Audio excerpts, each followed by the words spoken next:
Well, there's a fun project for the next couple days. When was the last time you saw a counter like this with the wood trim and the little 2.5 by 2.5s? And they are filthy. And they're falling apart. So I'm going to clean it today. Come back later, reset those tiles. Probably use super grout additive there because of the freeze thaw factor of this house. We're obviously out in the mountains. I don't know, maybe 7,000 feet, maybe. But look at this delightfulness. This house is built in '89. Obviously, it's the original counter. This is a tile and grout cleaner's best buddy right here. Home Depot, Ace, Lowe's, they all got them now. But stainless steel brushes, you can see what it's doing. You can see it digging that crud out of there. So I'll just come behind with my PMF grinder, 400 or 500 PSI, and just rinse all this muck off. What's in there? Shaker Tsunami. Mix a little strong. But what's cool about these brushes, I call the rhino snout, makes that kind of deal so easy to do. Get into those edges. And a corner like this, pretty hard to scrub that going in this way, but with this, I can dig all that crud out of there. See that? You can get these in 3 packs. They have brass ones and plastic ones. Brass is cool. Plastic's good for doing demos.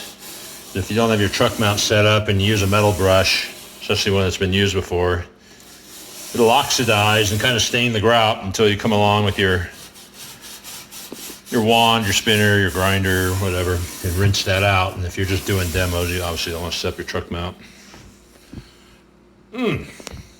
So I use the plastic. Or I found this thing at Home Depot. Pretty good chisel on there. Good for getting in corners. But it's plastic, and there's times like these, you gotta bring out the steel. Muck it up. So they got a shower upstairs, same thing's going on, tiles popping out, same exact tiles.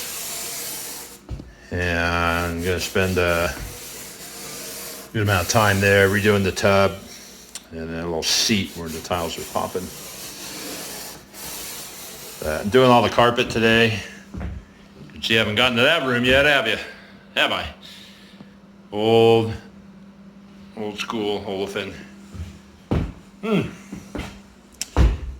And these kind of wood trims, usually by the time they call a guy like me out, it's already trashed. So I tell them right up front, I'm going to screw it all up some more. So be prepared to sand it and restain it.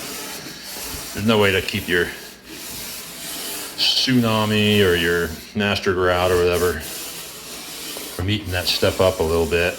Even if you taped it, you know, the solvency and the Tsunami is going to eat right through that tape.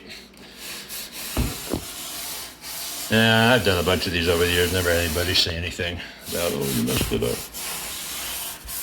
But you gotta charge a little bit for your time to sit here and knit all these. I left my little mitt, my Astro mitt I call it, behind. It's in the laundry, I think. So I'm just using a towel to move it around. And this could very well be one of those where you got to blast it off and then touch up a couple areas, usually on both sides of the range. That's pretty common. But I pre-soaked all of this. You want to give it, 10 minutes or so to start loosening up the meat juices and butter and gravy and botulism and salmonella and all that deliciousness that the human race spills on their countertops. God, what a mess. I wish YouTube had Sensorama. You know what this smells like. Look at that. It's kind of fun. Maybe I'll tag this with ASMR. You guys and gals, you love this kind of stuff. I'll be quiet so you can hear the swooshing.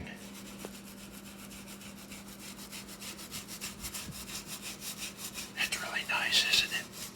I think that the swooshing sound indicates that things are coming clean. Whew. Look at that. Yeah. Miles Mays, eat your heart out, little buddy. See that? A little rhino getting in there, getting some loving in the corners. I'm going to redo that grout line too. I leave it in at this point just so it's kind of a water barrier and all this tsunami isn't falling behind the cabinetry. There's another place where the snout works good. Over here in the Bermuda Triangle. Imagine moving in the house like this and just start cooking and preparing your food on the countertop like this. That's what this lady was going to do. She just wanted the tiles put back. I go, are you aware that grout's not supposed to be shiny, ma'am? I said, what do you mean? Okay, lean over here. I showed her one of those areas. Can you see that? And I took my pocket knife out and scraped a nice flake of funk off for her. Said, okay, put that on the agenda. I go, yeah, imagine spreading your marmalade on your toast over this mess. This is fun. Put on the thick 8 mil gloves. Imagine this stuff getting into a cut. You've been cleaning showers is nasty. It's got animal pro. Ooh, look at that big chunk. God dang, where'd that come from? I'm gonna cut out here in a minute, but I'll make sure to turn the camera back on when it comes time to rinse. You asthmers are gonna love that part, watching this come clean. Ooh, baby. You had a compulsive grout scrubber living here at some point. You can see all the missing grout. It always happens around the range. I think something sunk. The house must have sunk there. I'll probably pull this out, put new grout in, and kind of ramp it up. Right now it's char black. If I had to replace the grout, and that's kind of funny though. It's really common to see a install like this, where you come along and clean it, rinse it all off, and like one tile, usually on the corner, will still be black when it's, you know, gray or antique white or sandstone, whatever. Because the knucklehead, the handyman, tile installer, just didn't realize it was dirty either, just like the homeowner, and picked char black grout, put it in, and, you know, of course I come along, rinse it all out, and now you got one tile with a char black picture frame around it. It's not going to happen on this one, but it's pretty darn common, especially on the dining room, you know, restaurant dining room floors. See that? Their grout's always horrific. So when you go into restaurants with tile floor, particularly Taco Bell's or other Hispanic places with terracotta tile, look at the grout on the floor. And then look at the grout on the matching baseboard, which, you know, it's usually terracotta on the baseboard. And you'll see a huge difference in the funk level. What's typical is about 1.5 inches up. It's what we call the line of demopcation. Thank you, Dane Gregory. Where the string mop, you know, that's 1 inch thick or so, moves the nightly guacamole and salsa spills up the baseboard there, or base tile, whatever you want to call it, coving. All right, you learn more about the wonderful world of professional tile defunking than you probably ever wanted to know. But this opportunity didn't come along every day, so I thought I'd film it. And wait till you see the rinsing process.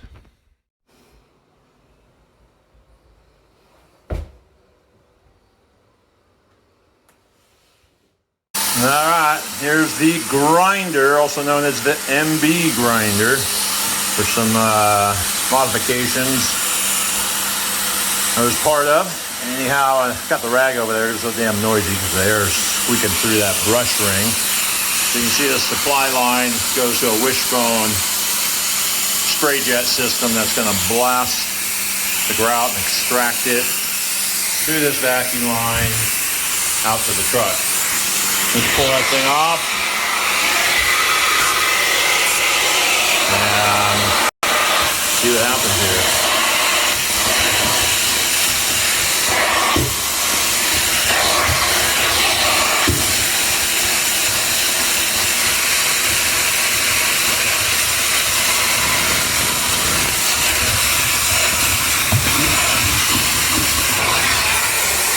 To get that wet, this area is the first one I got wet or clean, and it's starting to dry.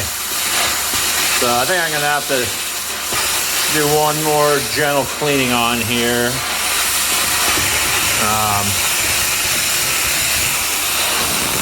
But let me bring you in for a close-up here. Man, this wood has beat the heck. Look at that. Fantastic. Let's it looks like a murder took place here.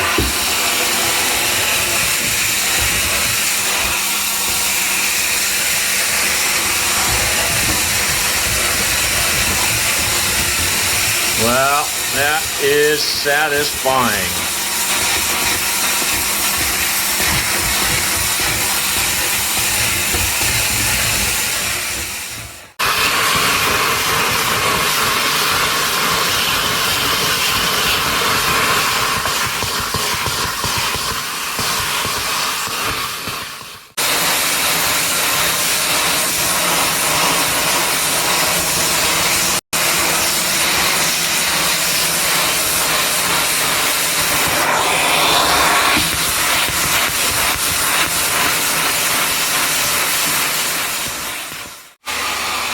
That's pretty much done.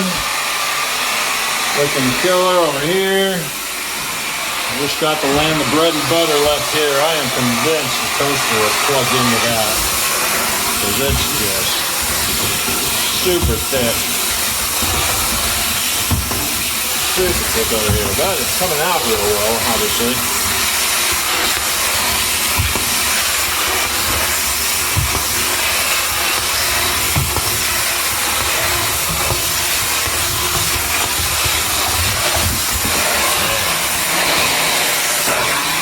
Clean that grout is. So I just got to hit this forward edge one more time with the brush, no chems, and let it dry. Come back, reset those tiles, go back again, throw a little super grout additive in there, and heck, after they reface these cabinetry, good grief, 530, sorry. It'll be 1989 all over again.